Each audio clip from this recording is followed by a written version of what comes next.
तो गाइस कैसे हो? जैसे आपको पता है पिछले पार्ट में बू को गस्ट नाम के नमेकिन ने पकड़ लिया था और अगले फाइट की अनाउंसमेंट हो जाती है जो कि होता है गोकू वर्सेस फ्रीजा की। और हमें टूर्नामेंट के स्टेज में भी बड़े चेंजेस देखने को मिलते हैं क्योंकि अब स्टेज को पूरी तरह से फ्लैट कर दिया गया था और उसका ग्रेविटी भी 100x गुना बढ़ा दिया था और साथ ही साथ रिंग में इनविजिबल बैरियर लगा दिया था जिसकी वजह से ऑडियंस को किसी भी तरह का अटैक्स का डैमेज ना लगे। और अब फ्रीजा रिंग में आता है और फिर गोकू भी आता है और अब गोकू को शॉक लग जाता है बैरियर्स की वजह से, जिस पर पिकोलो बोलता है कि वॉल को मत छुओ। फिर गोकू एग्री करते हुए हाँ बोलता है और अब गोकू सुपर सैयन में ट्रांसफॉर्म हो जाता है और अब दोनों के दोनों पास आते हैं। फिर फ्रीजा बोलता है कि क्या तुम मेरे जगह जाना चाहोगे, जिस पर गोकू कंफ्यूज होकर एग्री करता है और सीधा फ्रीजा गोकू को ग्लेशियर वाली जगह पे ले जाता है। और फिर फ्रीजा बोलता है कि ये हमारे माइंड के अंदर का रेल्म है और अगर मैं यहाँ जीत गया तो मैं रियलिटी में भी जीत जाऊंगा। इसका मतलब ये एक तरह का माइंड बैटल है, जिस पर गोकू एक्साइटमेंट में एग्री करते हुए बोलता है कि मैं सारे चैलेंजेस के लिए तैयार हूँ। पर हमें फ्रीजा का फेस देख के लग रहा था कि वो कुछ तो प्लान कर रहा है। फिर तभी बिन को एफर्ट्स के गोकू फ्रीजा को नॉकडाउन कर देता है और बोलता है कि मुझे लगा था तुम थोड़े से पावरफुल हो चुके हो। पर तभी गोकू को एहसास होता है कि उसको सांस लेने में दिक्कत हो रही है और उसे धीरे धीरे अचानक से एजिंग हो रही है, जिस पर फ्रीजा बोलता है कि ये एटमॉस्फेयर इसी तरह का है, यहाँ पे कोई भी क्रिएचर जैसे कि ह्यूमन और साइंस ज्यादा देर तक जिंदा नहीं रह सकते और अब तुम 80 साल के हो चुके हो और ये बैटल मैं ऑलरेडी जीत चुका हूँ। पर तुरंत गोकू सुपर सैयन 3 फॉर्म में ट्रांसफॉर्म हो जाता है, पर शायद से वो उसके कोई काम नहीं आने वाला क्योंकि उसकी वजह से उसकी एनर्जी और ज्यादा जल्दी से ड्रेन हो रही होती है और सीधा वो बेस फॉर्म में ट्रांसफॉर्म हो जाता है। और अब गोकू की स्पीड धीरे धीरे कम हो रही होती है।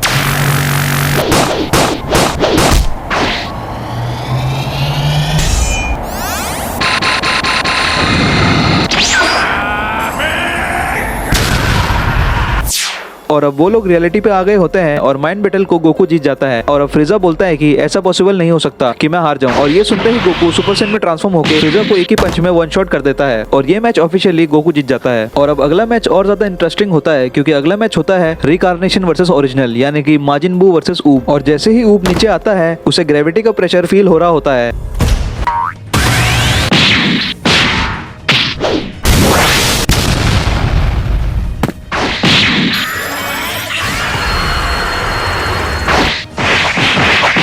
और अब गोकू बोलता है कि ऊब बहुत ज्यादा पावरफुल हो चुका है क्योंकि वो माजिन बू के साथ अच्छा फाइट दे रहा है, जिस पर पिकोलो बोलता है कि ऊब ने शुरू से ही कायोकेन का यूज क्यों किया, ये उसकी बॉडी के लिए बहुत ज्यादा हानिकारक हो सकता है, क्यों उसने अपनी कोई पावरफुल फॉर्म यूज नहीं किया। जिस पर गोकू बोलता है कि ऐसा नहीं है, ऊब के पास और भी ज्यादा पावरफुल फॉर्म है।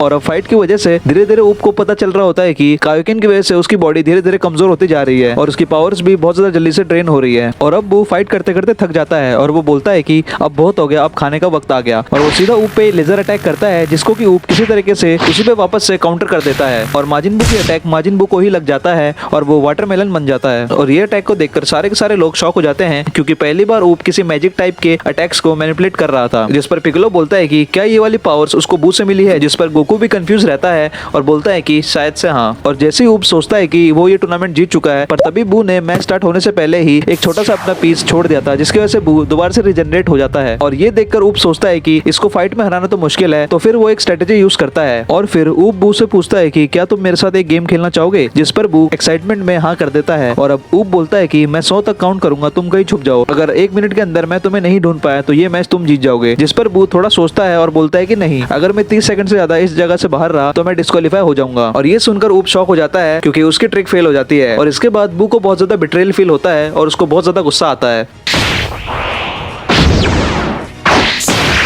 और अब ये देखकर गोटेन बोलता है कि मेरे टैक्स को कोई मेरे से बिन पूछे यूज नहीं कर सकता। और अब ऊब अपने मैक्सिमम कायोकेन का यूज करता है,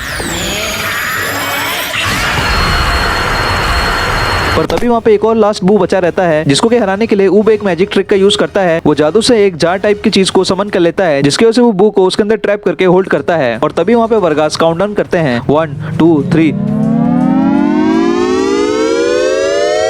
और ये देखकर बाबडी अपने मैजिक ट्रिक की वजह से बू को बचाने की सोचता है, जिसको कि कायोशिन रोक के बोलते हैं कि बाबडी यहाँ चीटिंग अलाउड नहीं है। और फिर कुछ देर तक ऊब होल्ड करके रखता है, पर तभी कुछ समय बाद वहाँ से माजिन बू निकल आता है और वर्गास बोलते हैं कि 34 सेकंड बीत गए, जिसकी वजह से ये मैच ऊब जीत चुका है। और अब वो बोलता है कि हाँ ये मैच मैं हार चुका हूँ, पर कोई ना, तुमने अच्छी टक्कर दी। और फिर ऊब अपने टीममेट्स के पास आके बोलता है कि मुझे अभी भी बहुत कुछ सीखना है, अगर ये डेथ मैच होता तो शायद माजिन बू ये मैच जीत जाता। फिर गोकू ऊब को बोलता है कि ऐसा नहीं है ऊब, अपने आप को कमजोर मत समझो, अब तुम बहुत ज्यादा ताकतवर हो चुके हो। और फिर अब वर्गास अनाउंसमेंट करते हैं कि कुछ समय के लिए मैच को होल्ड कर दिया गया है क्योंकि रिंग को हमें रिकवर करना है अगले फाइट के लिए।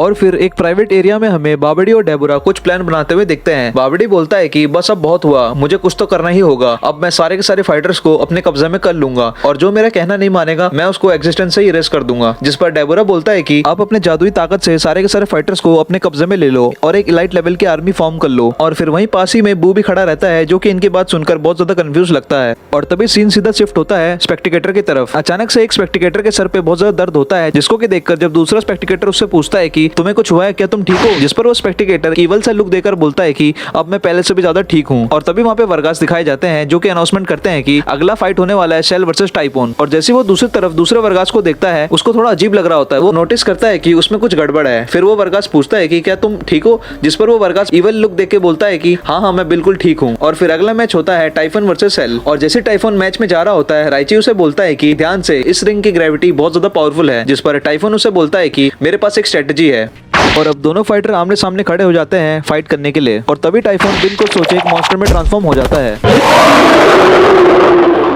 इसको देखकर शेल कूद के उस पर पंचेस का अटैक करता है।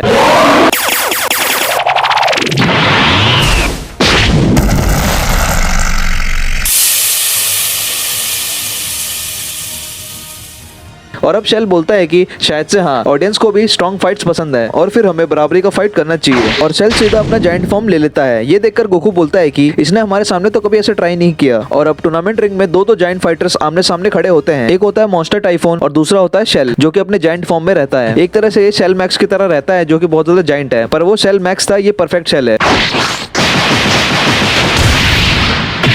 और ये देखकर शेल जूनियर और वेजिटो एक्साइटमेंट हो जाते हैं, जिस पर वेजिटो को गोहान बोलता है कि शेल को सपोर्ट मत करो। पर तभी अचानक से टूर्नामेंट के पीछे बाबडी के कंट्रोल वाली टीम कहीं पे जा रहे होते हैं। और फिर दूसरे यूनिवर्स के इवल कैकरोट और नापा वो दोनों भी बाबडी के माइंड कंट्रोल पे आ जाते हैं। और फिर वो बाबडी से पूछते हैं कि मास्टर कोई आदेश है? जिस पर बाबडी बोलता है कि नहीं, तुम्हारा अभी टाइम नहीं आया। और तभी हमें वहाँ पे बाबडी की टीम जिसको की बाबडी ने माइंड कंट्रोल किया था वो कोई लोकेशन पे जा रहे होते हैं। और अब विडल बोलते हैं कि मुझे अपने फादर मिस्टर सैतन को भी जायंट सेल दिखाना पड़ेगा, वो बहुत कुछ मिस कर रहे हैं। और ये बोलकर जैसे वो अंदर जाती है और तभी गेट के उस साइड बाबडी का इविल टीम सोचते हैं कि विडल सारे फाइटर्स में से सबसे कमजोर है, हम उसको पकड़ के उसको अपने हॉस्टेज की तरह यूज कर सकते हैं। और वो लोग गेट तोड़ते हैं और ये गेट टूटने की आवाज बाहर के जेड फाइटर्स को भी आ जाती है। और वो लोग बोलते हैं कि जल्दी विडल के पास चलो, विडल अभी डेंजर में है। तो गाइस यहाँ पे बाबडी का भी अलग प्लान चल रहा है, किडबू का भी अलग प्लान चल रहा है, फ्रीजा की टीम भी अलग लगी पड़ी है ड्रैगन बॉल को चुराने के लिए। और अब दूसरे यूनिवर्स के इविल कैकरोट और नापा भी बाबडी के कंट्रोल पे आ चुके हैं। ये बस एक मल्टीवर्सल फाइट नहीं है बल्कि कहानी में बहुत सारे ट्विस्ट आने वाले हैं। तब तक के लिए अगले पार्ट का वेट करें, लाइक करें, सब्सक्राइब करें, शेयर करें, कमेंट करें। Bye bye, stay tuned, peace out. It's Goku,